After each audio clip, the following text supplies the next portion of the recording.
Alors, j'ai pas pour ambition de comprendre pourquoi le niveau baisse de façon exhaustive et absolue, mais en tout cas, je peux parler un petit peu de ce que je connais, de ce qui se passe quand quelqu'un essaye d'apprendre des maths et n'y arrive pas, et puis peut-être qu'on pourra aborder un petit peu les raisons pour lesquelles il est possible que ça empire actuellement.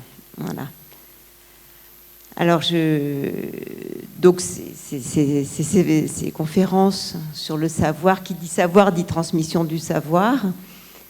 Et donc, pour savoir ce que c'est qu'une bonne transmission, ça peut être intéressant d'étudier les cas où la transmission échoue. Ça peut nous renseigner sur ce que c'est que transmettre et puis sur ce que c'est qu'un savoir aussi. Et c'est pour ça que j'ai eu envie de parler de ce qui peut se passer en mathématiques quand la transmission ne passe pas. Alors j'avais envie de commencer en vous parlant de l'été de mes 16 ans, où j'ai eu vraiment la grande surprise de voir arriver 2 élèves qui m'avaient été adressés par une voisine qui avait décrété que je m'étais vouée aux maths. Je n'étais pas du tout au courant, j'avais jamais eu l'idée de donner des cours particuliers de maths, et donc je me suis retrouvée avec deux jeunes qui avaient à peu près 3 ans de moins que moi, et à qui je devais refaire faire tout le programme de maths pendant l'été. Et j'ai trouvé ça très très amusant. Et voilà, donc cette voisine, Madame Ross, m'a lancée dans ma carrière. Et par la suite, j'ai continué à donner des cours particuliers. Et j'ai été très étonnée de voir à quel point des explications claires, que je trouvais moi claires, limpides, j'avais pas de problème en maths, je trouvais ça très simple, j'avais l'impression de fournir des explications, ma foi, claires, logiques, et souvent ça marchait pas. Ça collait 5 minutes, et puis la semaine d'après, l'élève ne savait plus rien. Et j'ai trouvé ça extrêmement troublant. Alors, qu'est-ce que c'est que ce truc de ne pas comprendre les maths? La plupart des parents ont fait cette expérience d'expliquer un truc en maths à leurs enfants, et puis le lendemain en interro, la semaine suivante, tout s'est effacé. Alors on a tendance à dire c'est parce que l'enfant n'a pas assez travaillé, il ne s'est pas assez entraîné, mais on pourrait se dire que peut-être c'est un tout petit peu plus subtil que ça, les connaissances mathématiques qui disparaissent. On peut le soupçonner à l'intensité de l'angoisse qui étreint les élèves quand il s'agit de faire des mathématiques. Alors là, j'avais envie de vous lire quelques vers de Victor Hugo dans Les Contemplations, qui dit « J'étais alors en proie à la mathématique, temps sombre, enfant ému du frisson poétique, pauvre oiseau qui heurtait du crâne mes barreaux, on me livrait tout vif aux chiffres, noir bourreau. On me faisait de force ingurgiter l'algèbre, on me liait au fond d'un bois Bertrand funèbre, c'est le manuel de maths. On me tordait depuis les ailes jusqu'au bec sur l'affreux chevalet des X et des Y. Hélas, on me fourrait sous les os maxillaires le théorème orné de tous ses corollaires. Et je me débattais, lugubre patient, du diviseur prêtant main forte au quotient. De là mes cris. Voilà, donc c'est une bonne évocation de l'angoisse mathématique. On parle aussi beaucoup, c'est pas un mythe, des élèves qui se mettent devant leur table et qui passent leur journée à ne pas faire leur devoir de maths. Alors qu'est-ce qui se passe à ce moment-là? Pour ne pas vous ennuyer avec des grandes théories générales, j'ai eu envie de vous raconter 4 cas cliniques, 4 énigmes qui sont posées à moi, de notions mathématiques qui qui n'arrivaient pas à passer chez certaines personnes. Voilà, des cas que je vais livrer à votre sagacité, si vous avez envie de me donner les idées que ça vous inspire. Alors, j'avais envie de vous parler d'abord de Emma et des parenthèses. Donc Emma, elle est en 5e, donc elle a 12 ans à peu près. Et Emma, quand elle... Alors voilà, j'aurais bien aimé avoir un paperboard, mais voilà, ça ne se fait plus. Donc il va falloir que vous imaginiez ou que vous écriviez ce que je raconte. Mais Emma, quand on lui demandait de calculer 10 moins, entre parenthèses, 2 plus 4, au lieu de dire que ça fait 10 moins, alors ce qui est entre parenthèses 2 plus 4, c'est 6, donc 10 moins 6, 4, elle me disait 10 moins, entre parenthèses, 2 plus 4, égale 10 moins 2 plus 4, égale 10 moins 2, 8, plus 4, 12. Voilà. Ça, c'est le cas de Emma. Donc, je ne sais pas si ça vous parle. En fait, elle faisait comme si les parenthèses n'existaient pas. Elle effectuait son calcul comme si on n'avait pas mis de parenthèses. Est-ce que c'est clair ou ça va? Ok. Donc ça, c'est Emma. Ensuite, il y a la petite Juliette de 8 ans qui comptait 27, 28, 29, 20, 21. Voilà. Bien qu'on lui ait expliqué 1001 fois que non, après 29, c'était 30. Ça, c'est Juliette. Ensuite, il y a Georges. Georges, il était en 6e ou 5e. 5e, il était aussi. Alors lui, son calcul, c'était, quand on lui posait par exemple 8, moins 3, moins 7, moins 1, il commençait par calculer, donc 8 moins 3, il écrivait bien 5, plus 7 moins 1, ce qui lui faisait 11. Donc résultat faux avec les nombres relatifs. Il m'expliquait qu'il ne comprenait rien au calcul des nombres relatifs. Et puis je finirai par Muriel, qui avait 13-14 ans, qui elle était très en difficulté pour compter les stations de métro. Je suis parisienne, hein. Donc ça se passe à Paris, et entre, par exemple, Port d'Orléans et Raspail, elle était incapable de dire combien il y avait de stations de métro. Voilà. Donc ça, c'est mes 4 énigmes. Alors je ne sais pas si vous avez des idées sur l'une des 4, ou si vous voulez intervenir, ou si vous souhaitez que je vous propose mes errances. Bon, moi toute seule, alors si je comprends bien. Non, j'arrive pas à vous voir, vous êtes dans l'obscurité.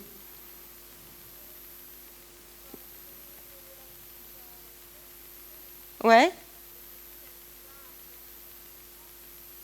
Ah oui. D'accord. Alors, donc ce que vous avez dit, c'est que pour les nombres relatifs, effectivement, en fait, donc c'était 8 moins 3 moins 7 moins 1, que Georges a transformé en 8 moins 3, 5. Mais au lieu d'écrire moins 7, il a écrit plus 7. Et donc votre hypothèse, si je comprends bien, c'est qu'il a écrit plus 7 parce que moins 7, c'était pas possible. Voilà. Alors, vous avez bien repéré qu'effectivement, il a transformé un moins en plus, parce que là, vous avez raison, on sombrait du côté négatif. Et en fait, ce qui se passait avec cet enfant, c'est qu'il faisait tout pour ne pas trouver un résultat négatif. Et c'est exactement ça.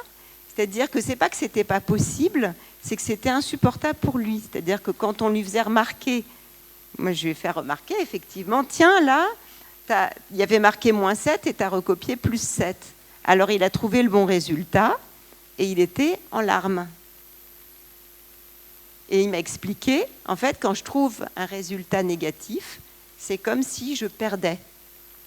Et quand il jouait, cet enfant, quand il jouait aux billes, en fait, il changeait au fur et à mesure les règles du jeu chaque fois qu'il était sur le point de perdre.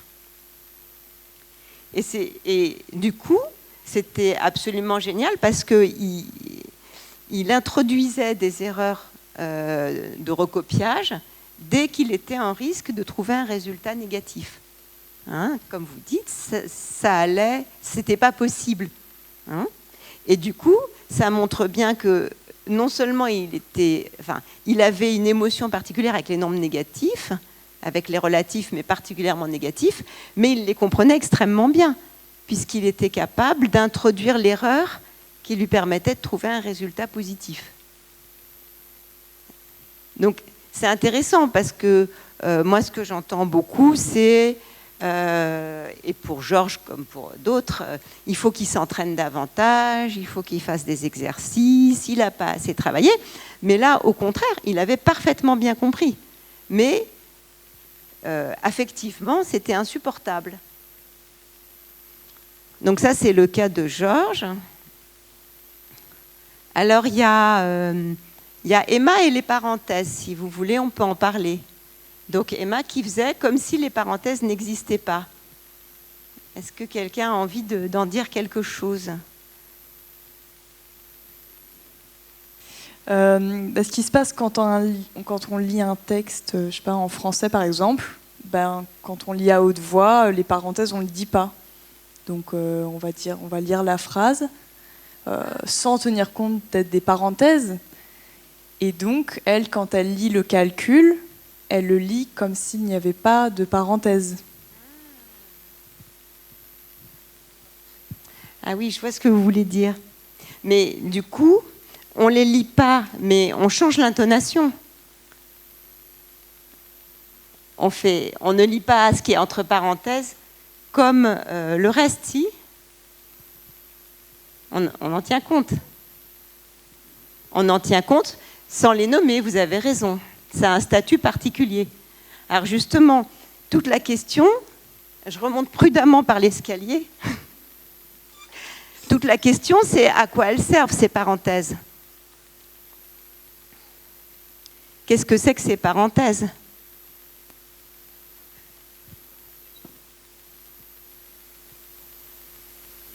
Les parenthèses sont un idéogramme, alors que les chiffres sont des codes ISO qui sont transmis par le son. C'est la différence entre les idéogrammes et le langage parlé. Ce que vous voulez dire, c'est que ce n'est pas de la même substance que les chiffres. Hein ? Oui, mais les parenthèses, en tout cas, moi, la façon dont je vois les choses, c'est que ça sert à mettre des nombres à part. Ça les isole. Ça les met dans une sorte de cocon. Et c'est ce que je lui ai dit. Alors, je ne sais plus comment je l'ai appelée. Juliette, voilà. Non, Emma. En fait, elle ne s'appelait pas Emma, mais je ne peux pas garder les noms. Je dis à Emma, écoute, les parenthèses, les nombres sont à l'abri dans la parenthèse. Comme par exemple, toi dans ta chambre. Quand tu fermes la porte, tu es tranquille. Et ce qu'elle m'a répondu, c'est « Ah non, non, non, non, pas du tout. Moi, quand je ferme ma porte, ça ne change rien, puisque mon frère doit traverser ma chambre pour aller dans la sienne. » Et donc, le frère adolescent traversait la chambre de sa sœur. Voilà. Et c'est comme s'il n'y avait pas de contour pour elle. Alors, je lui ai dit, c'est embêtant ça quand même, parce que tu as besoin de ton intimité. Ce serait peut-être bien que tu lui demandes de frapper. Ah, je lui ai demandé 10 000 fois et il ne le fera jamais. Et l'erreur sur les parenthèses a continué pendant des mois, jusqu'au jour où on fait un calcul et hop, pas d'erreur. Et je demande à ce moment-là à Emma, mais et ton frère ? Ah, il frappe depuis longtemps. Voilà. Et c'est comme ça que s'est réglée cette histoire de parenthèse. Ensuite, il y a Juliette et sa façon de compter. 27, 28, 29, 20. Et Juliette, elle avait des difficultés donc avec cette idée de la base 10, que le 10 forme une totalité, que quand on arrive à 10, on n'est plus dans l'unité, mais dans un groupe de 10. Et alors Juliette, très très mignonne petite fille, avec sa mère très fraîche, très, très amusante, enfin, et j'avais beau chercher, c'était le premier rendez-vous, rien ne dépassait, il n'y avait pas d'aspérité, je voyais pas du tout. Alors ce que j'ai demandé, ce que je fais dans ces cas-là, c'est « mais madame, comment s'est passée la naissance de Juliette ?» Et Juliette interrompt sa mère en disant « quand je suis née, j'avais 11 doigts, on m'en a coupé un. » Et la mère m'a expliqué, très gênée, « oui, c'est pas exactement ça. Juliette avait un pouce bifide. » Et donc, elle a été opérée juste après la naissance pour que son pouce retrouve une forme classique. Et donc, en fait, cette petite se vivait comme non pas née en base 10, mais en base 11. Voilà. Et ma première intervention chez cette petite fille, ça a été de lui dire, tu vois, ce qu'explique ta mère, c'est pas que tu avais 11 doigts, c'est que ton pouce avait une forme inhabituelle. Et on l'a opéré pour qu'il soit comme les pouces des autres enfants. Mais tu avais bien un pouce, et pas deux à ta main. Voilà, et cette question du pouce n'avait quasiment pas été parlée.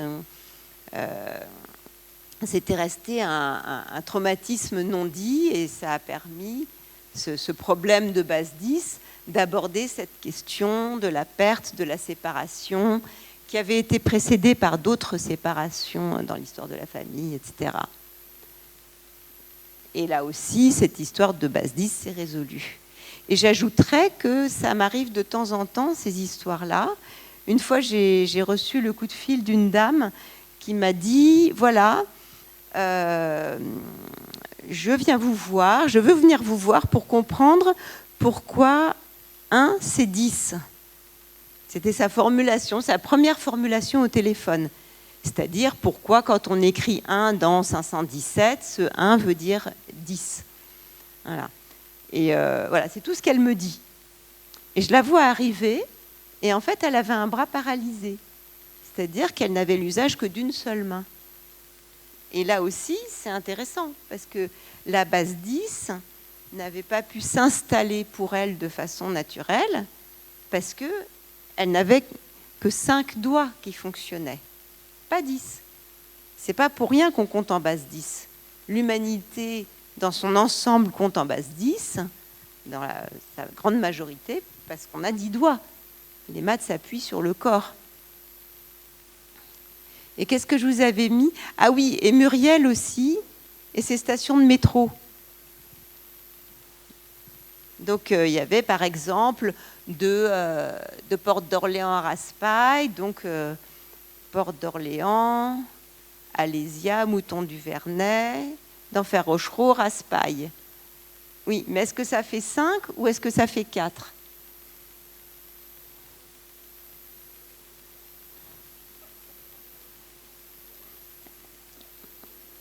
Alors j'ai l'impression que vous avez tous des idées sur la question. Alors, en fait, son problème, elle a fini par m'expliquer que quand on compte, elle ne savait pas si on commençait à 0 ou si on commençait à 1. Et il faut savoir que cette jeune fille avait été abandonnée et adoptée. Et c'est quelque chose dont elle ne parlait jamais. Et elle a pu me dire que ce 0, ça pourrait être la naissance, le début de la vie, et que le 1, c'est le point de départ, la rencontre avec ses parents adoptifs, qu'elle aimait énormément. Et c'était insupportable pour elle jusque-là de parler de ce qui avait pu se passer avant. Et c'est de cette manière-là qu'elle a commencé spontanément à parler de l'abandon et de l'adoption. Alors, ces 4 cas, moi, je les ai trouvés très émouvants. Dans les 4 cas, toute la question mathématique s'est résolue et sans effort particulier. Mais ce qui est intéressant, c'est qu'à travers ces notions mathématiques, il y a quelque chose qui a pu se dire. Alors je sais que mon propos est difficile à entendre assez souvent. J'ai l'habitude de pas faire l'unanimité. J'ai vu tous les départs de la salle. Mais il se trouve quand même que toutes ces questions mathématiques ont permis à ces enfants et à cet adulte d'aborder, donc oui, cette dame qui vivait en base 5 avec sa main paralysée. Pareil, son bras, il avait été paralysé quand elle était toute petite, et la seule chose que ça avait changé quand elle était rentrée après avoir été hospitalisée en urgence, c'est que ses parents ont donné son vélo. Voilà, c'est tout ce qui a changé officiellement. Personne, on lui touchait plus le bras paralysé, on n'en parlait pas, etc. Donc là aussi, pour elle, cette histoire de base 10 a permis d'évoquer cette maladie, ce qui lui revenait, et elle a commencé à réinvestir cette partie de son corps qui avait été paralysée. Voilà. Et finalement, ce qui était formidable dans tous ces cas-là, c'est que mathématiquement, les choses se sont décoincées, mais ça a permis également à ces personnes de formuler quelque chose de leur histoire qui ne passait pas dans les mots et d'en faire entendre quelque chose. Et c'est vraiment ça mon métier, c'est de qu'est-ce que raconte un blocage en maths? Qu'est-ce qui fait que cette transmission ne passe pas? Et je crois que du coup, on peut se rendre compte que ce qu'on appelle un savoir n'est jamais neutre. Savoir, c'est pas ingurgiter une matière inerte, c'est se porter à la rencontre de quelque chose dans un dialogue, dans un échange, dans une matière qui va nous faire réagir, nous émouvoir. Moi, je me rappelle, par exemple, quand en algèbre, on a vu les familles libres, les familles liées et les bases. Ça, moi, j'avais adoré ça. Je trouvais que ça, c'était incroyablement éloquent. La famille libre, c'est des vecteurs dont un ne peut pas être défini par l'assemblage des autres. Une famille liée, au contraire, un vecteur va être la combinaison des autres. Une famille génératrice, ça va être une famille qui, à elle toute seule, pourra reconstituer l'ensemble des vecteurs. Et une base, c'est une famille qui est à la fois libre et génératrice. Enfin, il n'y a pas besoin de définition mathématique pour le ressentir. Et ça m'a donné une énergie de travailler sur cette histoire de famille de vecteurs. Je trouvais ça palpitant. Et si on écoute un peu les mots mathématiques, il y a par exemple les puissances, tous les petits, tous les préados qui viennent me voir et avec qui on travaille les puissances, ils sont trop contents. Les puissances, c'est puissant. Il y a les racines, les repères, l'origine. Tout à l'heure, Cyril Lachaise parlait de matrices, en disant que c'était très évocateur. Nous aussi, on a les matrices, etc. C'est-à-dire que les mathématiques racontent une histoire, racontent notre histoire. C'est une création humaine, une création archaïque. Les premiers signes mathématiques datent d'avant l'écriture. Les encoches qui ont permis de compter les jours, c'est avant les premières écritures. Si bien que les mathématiques sont un savoir particulier qui est inscrit en nous de façon extrêmement ancienne, extrêmement profonde, inscrite dans notre corps, par exemple à travers la base 10, inscrite dans nos affects. Par exemple, les repères. Une fois, j'ai une journaliste qui m'a fait parler un peu des mots mathématiques, et donc je lui ai parlé de ce terme de repère qui n'était pas qu'un mot mathématique, mais qui était très fort humainement. On a besoin de repères, nous aussi. Et dans son article, repère, elle l'a écrit R-E-P-A-I-R-E. c'est-à-dire que ça lui évoquait le repère de l'ours, de la bête sauvage, ce à quoi je n'avais pas pensé d'ailleurs. C'est quelque chose qui m'a beaucoup frappée, c'est une interview de Riti Pan. Je ne sais pas si vous voyez, c'est un réalisateur franco-cambodgien qui a beaucoup parlé des Khmers rouges et qui a été dans un camp Khmer. Et il expliquait que la seule chose qui restait quand on n'a plus rien, qu'on est coincé dans ces camps, qu'on est déshumanisé, il disait la chose qui raccroche à l'humanité, c'est de compter les lunes. Il comptait les lunes pour connaître le temps qui s'écoulait. C'est-à-dire qu'il avait renoué avec les mathématiques de la préhistoire et ces fameuses encoches dont on pense qu'elles servaient à compter les lunes. Et c'est de cette manière-là que, dit-il, qu'il a pu rester dans son humanité, en comptant les lunes. Et finalement, je dirais que les mathématiques, c'est un savoir qu'on ne trouve pas, qu'on ne découvre pas, mais qu'on retrouve. C'est-à-dire que chaque notion mathématique, si on prend le temps de l'explorer, elle raconte quelque chose qu'on sait déjà, qu'on sait mais qu'on n'avait pas forcément formalisé. Cette histoire de ce que racontait Cédric Villani tout à l'heure, pourquoi les deux cercles se croisent, c'est extraordinaire. Il y a un point dehors, il y a un point dedans. Quand on va les relier, forcément, ça va passer par la frontière. Et ça, c'est quelque chose qu'on sait de façon physique. Si à un moment, je suis hors de la maison et à un autre moment, je suis dans la maison, c'est que j'ai franchi le porche. C'est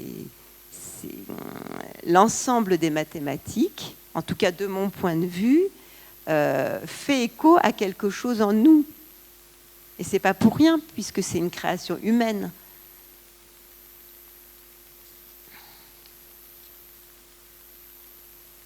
Alors du coup, comment on peut transmettre les maths ? Il ne s'agit pas d'allonger tous les élèves de la classe et de leur demander de raconter le premier biberon raté. C'est pas ça l'idée. Mais finalement, qu'est-ce qui s'est passé dans les cas que je vous ai racontés ? C'est pas du grand art psychologique. Hein. C'est que la parenthèse, moi, ça m'évoquait une chambre. Que le 1 ou le 0, par quoi on commence, où est l'origine de la vie d'ailleurs. Il a suffi que je demande par quoi on commençait pour qu'elle parle de son adoption. L'histoire de la base 10, le 10, si on est un être humain, le truc qu'on a en 10, c'est les doigts. Et il y a quelque chose d'assez... cet enfant... qui ne voulait pas trouver un résultat négatif parce que c'est comme s'il perdait. Mais ces larmes, elles étaient bouleversantes. Et il n'y a rien de technique, il n'y a rien de puissamment subtil ou freudien dans le travail que j'ai fait avec eux. J'ai juste été une humaine en face d'un humain. Et je crois que c'est ça qui permet d'entrer dans les mathématiques. C'est apprendre les mathématiques, puisque c'est ça qui m'intéresse, je crois que c'est laisser résonner quelque chose de soi qui va rencontrer le discours qu'on accueille. Quelque chose de soi sur le plan affectif et sur le plan corporel aussi. Et finalement, ça va amener l'élève qui peut se porter à la rencontre de ce qu'on lui enseigne, si tel est le chemin qu'on essaye de prendre, ça va l'amener à utiliser une intelligence réelle. C'est-à-dire que cet enfant-là, quand on lui demandera « tu as compris ?», il aura compris, il saura s'il a compris, parce que son corps sera d'accord ou pas, ses émotions seront d'accord ou pas. Parce que combien de fois on demande à un enfant « alors, t'as compris ?» Et il va dire « oui ». Et puis non, non. Mais ils ne savent pas, ils ne savent pas faire la différence entre quand ils comprennent et quand ils ne comprennent pas. C'est très difficile de savoir. Moi, le truc que j'utilise quand je sens qu'un enfant me dit qu'il a compris, mais plutôt pour me faire plaisir, je lui demande de me dire à combien % il a compris. À moitié, aux 3/4, à 1%. Et ça, c'est déjà beaucoup plus simple. Mais comprendre vraiment, construire une intelligence incarnée, c'est beaucoup plus intéressant. Et à la limite, qui a besoin des maths à l'âge adulte? À part pour les... Et encore, on n'en a même plus besoin pour les soldes, puisqu'ils nous font des tableaux maintenant avec si vous payez un article 50 € et qu'il y a 10% de réduction, etc. Enfin, on n'a plus du tout besoin de faire des maths. Par contre, si les maths sont l'occasion pour les enfants de se porter à la rencontre d'un savoir et de faire l'expérience de eux-mêmes apprenant, non pas de façon superficielle, plaquée, mais avec leurs émotions, avec leur corps, avec leur énergie, alors on en fait des sujets capables ensuite de faire des choix, choisir de ne plus faire des maths ou d'en faire, choisir de voter, choisir... Voilà. Et peut-être que le but, ce n'est pas de trouver la bonne façon d'enseigner les maths, mais d'enseigner humainement les maths pour que les enfants, les élèves, comprennent de façon forte, profonde, ce que c'est que comprendre. Et, on n'en fera pas des singes savants de cette façon. Et je voudrais conclure en... Parfait, 5 minutes, c'est ce qu'il me faut. En revenant sur ce que Catherine Larère a dit tout à l'heure. Elle disait que la transmission, c'était une affaire humaine. Et ce que j'ai essayé de vous montrer, c'est que c'est en étant humain face à un humain que le savoir peut se transmettre. Tout à l'heure, il y avait Villani qui se baladait de long en large, qui nous regardait complètement passionnés. Et bien, rien que ça nous installait dans son discours. Il était là, il était ému, il était incarné, et on était avec lui. Et ça ne pouvait pas nous laisser indifférents. Mon prof de maths de première, à qui je rends hommage ici, quand il nous a enseigné la continuité, il s'est mis au tableau, puis alors il a écrit, donc certains d'entre vous connaissent la définition, quel que soit epsilon supérieur à 0, il existe, nanana, avec plein de gris-gris, plein de quantificateurs incompréhensibles. Enfin. Et donc, on était tous complètement angoissés, scotchés. Alors, il s'est retourné, il nous a regardé avec un petit sourire et il nous a dit « Ah oui, moi aussi, quand on m'a montré cette définition, je faisais cette tête-là. » Et à partir de là, on a tous été embarqués dans cette histoire de continuité, avec émotion. On était ensemble. C'est de l'émotion, ce souvenir. Et du coup, c'est une de mes définitions préférées, la continuité. C'est vrai. Bon, pour plein de raisons, mais c'est celle-ci. Et donc là, c'est un plaidoyer que je fais pour faire des cours de maths ou des cours de tout. Il faut être humain, incarné, présent, face à des élèves présents et incarnés. Et donc, je plaide, je m'inscris en faux contre les cours par Internet et tous ces trucs qui ont été bien utiles pendant le Covid, mais qui représentent quand même de sacrées économies. Et on constate, par exemple, qu'à Paris 3, dans cette nouvelle construction somptueuse, on manque de salles, mais c'est pas grave, on va faire par Internet. Voilà, ce que je trouve désastreux autant sur le plan psychologique, parce que moi j'ai récupéré après les élèves et les étudiants à la petite cuillère qui non seulement étaient totalement déprimés parce qu'ils étaient restés tout seuls face à leur écran et c'est insupportable, mais qui n'avaient rien appris parce que ce qu'on leur enseignait n'était pas incarné. Et j'ajoute qu'il m'est arrivé de rentrer chez moi et ma fille, qui était en seconde, était installée dans le salon et j'entendais le cours de maths dans sa chambre qui continuait.